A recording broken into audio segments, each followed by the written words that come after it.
Ujambo mtazamaji wangu na karibu tena katika mafundisho yetu ya siku ya leo. Na fundisho letu la siku ya leo linatupeleka katika sura ya 12 ya kitabu cha Mwanzo. Kumbuka ya kwamba tumekuwa tukijifunza juu ya kitabu hiki cha Mwanzo, na sasa tumefikia sura ya 12. Na kichwa chetu cha siku ya leo chasema mwanzo wa taifa la ahadi. Tuko na maandiko yetu makuu ambayo yanatoka katika moja inatoka katika kitabu cha Mwanzo sura ya 12 mstari wa kwanza hadi wa 3, na kile kingine kinatoka katika kitabu cha Waebrania sura ya 11 mstari wa 8. Na tunapoangalia vifungu hivi vitatu vya sura ya 12 mstari wa kwanza hadi 3, inasema, Bwana akamwambia Abraham, toka wewe katika nchi yako na jamaa zako na nyumba ya baba yako, uende mpaka nchi nitakayokuonyesha, nami nitakufanya kuwa taifa kubwa, na kukubariki na kukulinda na kulikuza jina lako, nawe uwe baraka. Nami nitawabariki wakubarikio, nami nitamlaani akulaanie, na katika wewe jamaa zote za dunia watabarikiwa. Tunapoangalia Waebrania sura ya 11 mstari wa 8, Biblia inasema, kwa imani Abrahamu alipoitwa alitii, akatoka aende mahali pale atakapopapokea kuwa urithi, akatoka asijue aendako. Tuko na malengo matano, na baada ya somo hili tutaweza kuelewa wito wa Abrahamu kutoka kwa Mungu. Tutaweza pia kuelewa ahadi kuu ambazo Mungu alimpa Abrahamu. Tutaweza kujifunza umuhimu wa imani na utii.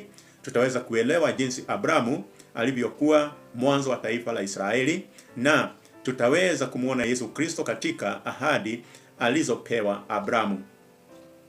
Na kwa hivyo kuanzia Mwanzo sura ya kwanza hadi sura ya 11, Biblia imeeleza historia ya wanadamu wote. Tumesoma juu ya uumbaji, tukaona juu ya anguko la mwanadamu, tukaona gharika, na vile vile tukaona Babeli.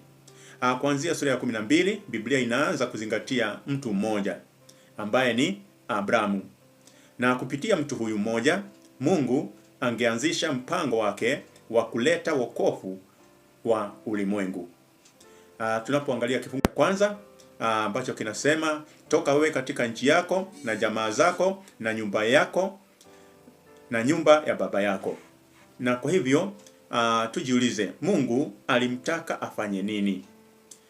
Mungu alimtaka aache nchi yake, jamaa zake na mazoea yake ya zamani, na amfuate Mungu kwa imani. Na somo muhimu hapa ni kwamba mara nyingi Mungu hutuita kuacha maisha ya zamani, kuacha dhambi, na vile vile kumfuata yeye kwa imani.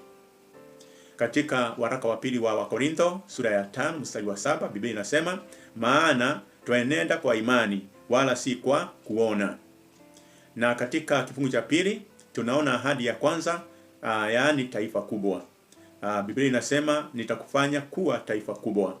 Na tatizo lililokuwepo ni kwamba Abrahamu na Sarai, yaani mkewe, hawakuwa na watoto. Na hayo ni kwa mtazamo wa kibinadamu. Ahadi hii ilionekana haiwezekani. Lakini Mungu ni Mungu wa yasiyowezekana. Na somo la kiroho hapa ni kwamba ahadi za Mungu hazitegemei uwezo wa wanadamu, zinategemea uwezo wa Mungu. Katika Injili ya Luka sura ya kwanza mstari wa 37, Biblia inasema kwamba kwa kuwa kwa Mungu hakuna lisilowezekana. Na kati ya kifungu cha 2 na 3 tunaona ahadi ya pili ambayo ni baraka. Nitakubariki, alisema Mungu. Kwa hivyo baraka ya Mungu ni nini? Baraka si fedha pekee, ni pamoja na ulinzi, pamoja na neema, pamoja na uongozi, pamoja na amani, na vile vile pamoja na uwepo wa Mungu. Na ahadi ya tatu, uwe baraka, yaani wewe uwe baraka. Biblia inasema hivyo. Na somo muhimu hapa pia ni kwamba na Mungu hubariki watu wake kwa ajili yao wenyewe tu. Kwa hivyo tunaona anawabariki ili wawe baraka kwa wengine. Na tunapoangalia Matendo ya Mitume sura ya 20 mstari wa 35, Biblia inasema, kuna heri zaidi katika kutoa kuliko kupokea. Kwa hivyo ahadi ya 4 ni mataifa yote yatabarikiwa. Kwa hivyo tunaona Biblia ikisema kwamba katika wewe jamaa zote za dunia watabarikiwa. Maana yake ni kwamba hii ndiyo ahadi kubwa zaidi. Na tunaona kupitia uzao wa Abrahamu Yesu Kristo angezaliwa, na vile vile wokovu ungefika kwa mataifa yote. Na tunapoangalia tunapoangalia waraka wa Galatia sura ya 3 mstari wa 16, Biblia inasema kwamba ahadi zilinenwa kwa Abrahamu na kwa mzao wake, huyo ni Kristo. Tunapoangalia kifungu cha 4 na 5, tunaona Abraham akimtii Mungu. Kwa hivyo tunaona basi Abrahamu akaenda kama Bwana alivyomwambia. Na jambo la muhimu hapa ni kwamba Abrahamu hakuhoji sana, vile vile hakudai maelezo yote, na vile vile alimwamini Mungu.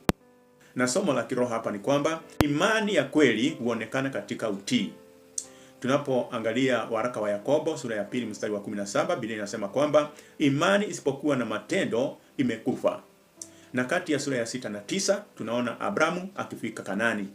Tunaona Mungu akimuonyesha nchi ya Kanani.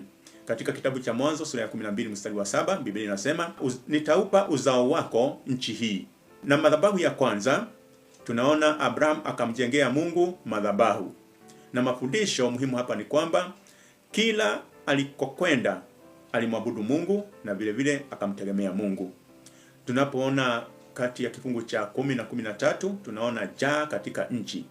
Kwa hivyo kulikuwa na njaa kali, na vile vile tunaona ya kwamba Abraham ikafanya aende Misri. Na somo muhimu hapa ni kwamba hata watu wa imani hupitia majaribu, na vile vile kumfuata Mungu hakumaanishi kutokutana na changamoto.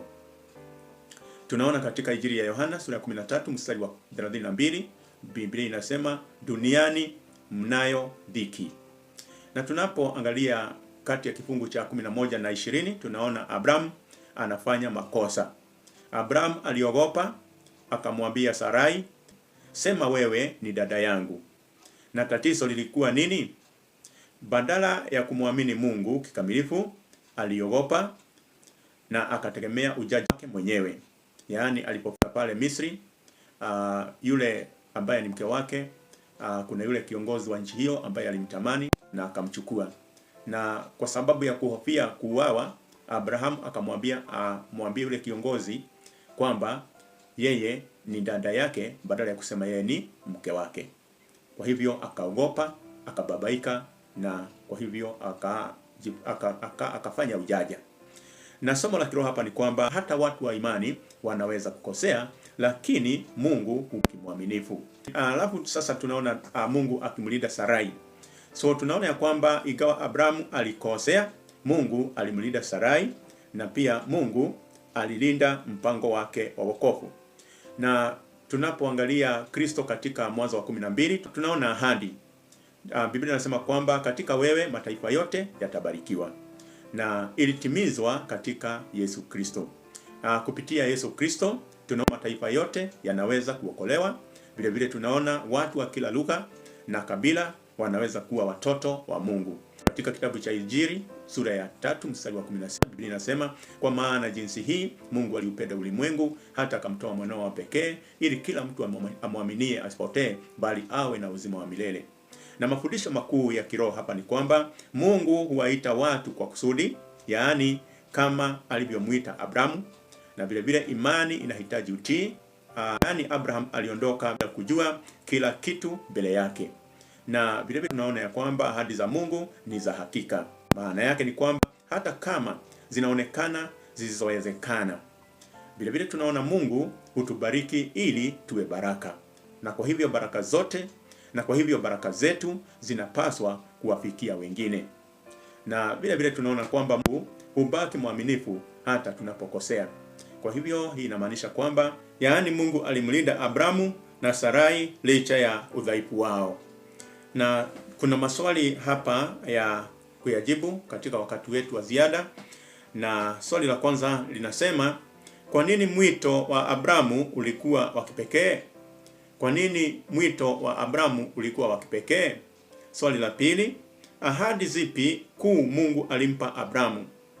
Ahadi zipi kuu Mungu alimpa Abrahamu au Abrahamu? Swali la 3, tunajifunza nini kuhusu imani kutokana na maisha ya Abrahamu?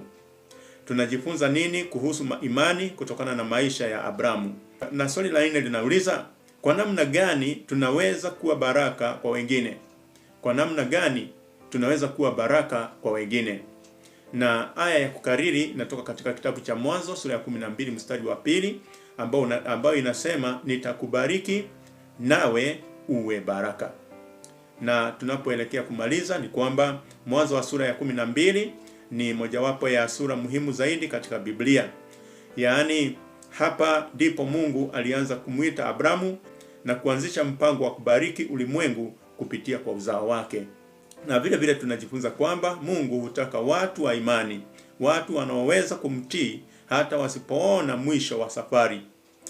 Kupitia Abrahamu, Mungu aliweka msingi wa taifa la Israeli na hatimaye akamleta Yesu Kristo Mwokozi wa ulimwengu. Na katika somo letu lijalo ambalo litakuwa ni Mwanzo sura ya 13, tutajifunza kuhusu Abrahamu na Lutu kutengana. Yaani jinsi Abrahamu alivyodhihirisha unyenyekevu na imani, na jinsi Mungu alivyorudia kudhibitisha ahadi zake kwake. Na kwa hivyo leo tumejifunza sana mambo ya Abrahamu, ambaye alikuwa ni mtu mtiifu sana Mungu, ambaye anajulikana katika Biblia baba wa imani.